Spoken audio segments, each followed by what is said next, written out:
The most vicious murder I've seen was when I was 24 years old and I witnessed a murder of a rapist.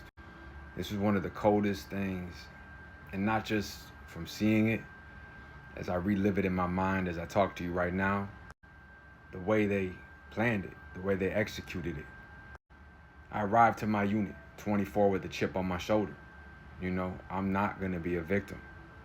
It's being scared that made me ruthless, and not in this gangster ruthless way.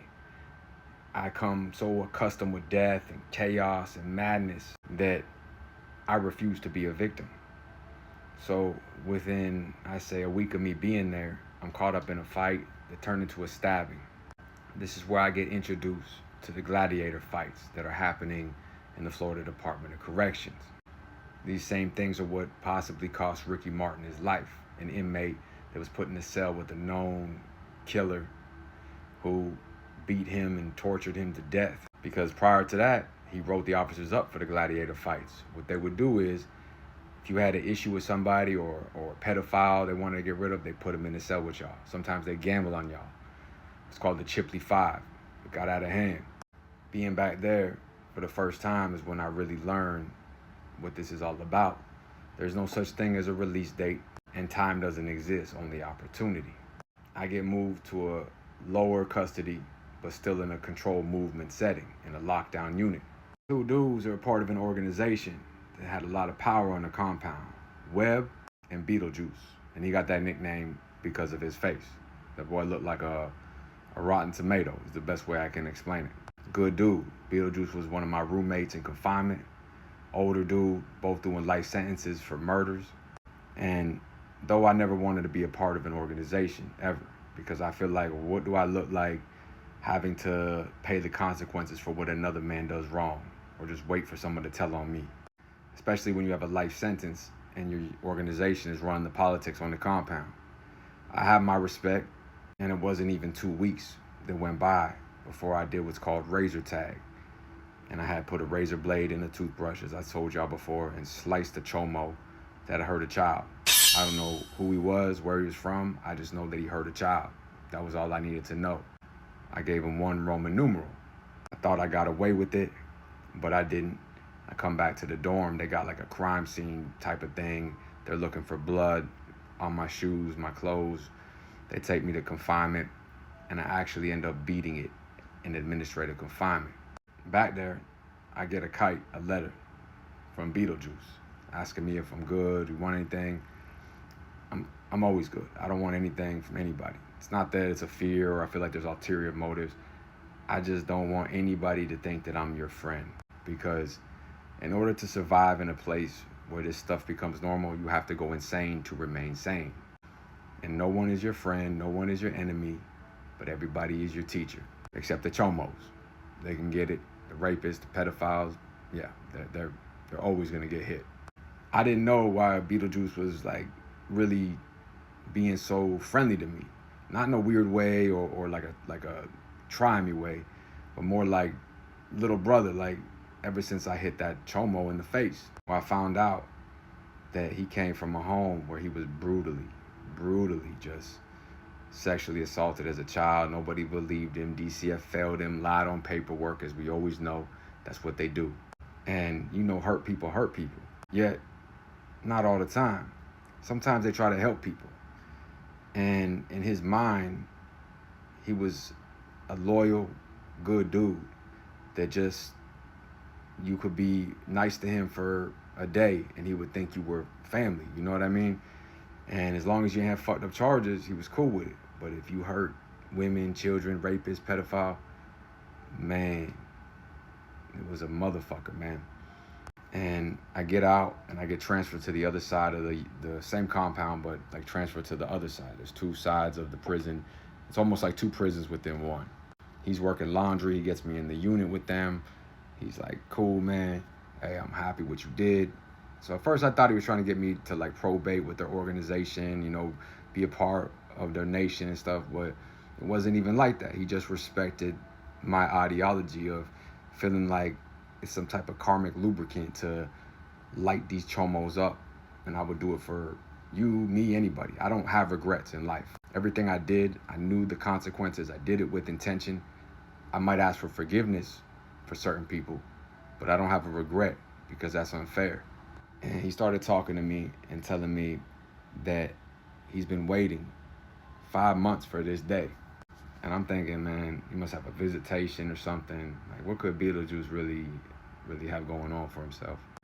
And not a release date. I said, what, an appeal? What's going on, bro? He said, oh, no. You see that rapist over there?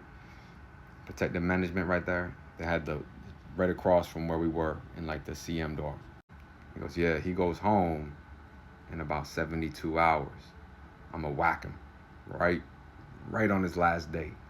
You know, people talk a lot, and sometimes they go after it, and sometimes they'll beat him up or, whatever. But I don't ever say yes, no.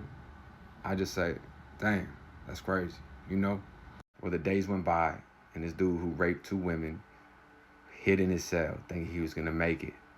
And he's getting ready to leave, and, they're doing the process and stuff and telling him, like, to get all his shit ready. And his door clicked open. My door is locked. Like I said, Beetlejuice and them, they're in laundry and everything like that. So they have, like, a little bit more freedom. I'm locked in the unit because nobody can come out while he's going through his process. And you see Beetlejuice just right into that cell. And the dude had, like, a lawnmower blade on him. And the dude pushing the cart behind him was his brother in arms, Webb. And he had, like, a broken piece of rebar in a sock. And they just beat him endlessly. It went on to the point where you're just seeing just blood everywhere on the walls. But the dude is fighting for his life. That adrenaline's a motherfucker. And I think one of them slipped. I don't know if it was Webb or Beetlejuice, because I really can't see. You're just seeing, like, every now and then, 3 or 4 seconds, a dude run. And you see the rapist he's about to get out the cell, like, running. And you just see Webb grab him from the back and drag him down. And you see, like, him pull him by the back of his legs, and you hear his stomach, like, on the floor. And you hear Beetlejuice say, hold on, sit on his back. And Beetlejuice just started hitting him right in the neck. And as he was doing it, he's saying, hell no.